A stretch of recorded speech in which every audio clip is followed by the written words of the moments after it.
নমস্কার। আজকে আমরা শুনব শ্রী শ্রী সারদা মায়ের অমৃত কথা।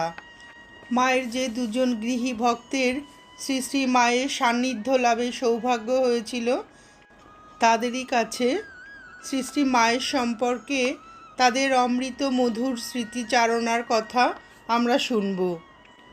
শ্রীমতী শিবানী মিত্র মায়ের একজন গৃহী ভক্ত।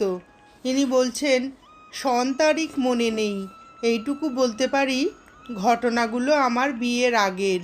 আমার জন্ম 1903 সালে, বিয়ে হয় 1918 সালে। 15 বছর বয়সে আমার মা কৃষ্ণময়ী, যার নাম শ্রী শ্রী রামকৃষ্ণ কথামৃতেও উল্লেখিত হয়েছে। আমার বাবা বিপিন কুমার রায়চৌধুরীকে মঠের মহারাজরা বিপিন জামাই বলতেন। আমার দিদিমা ছিলেন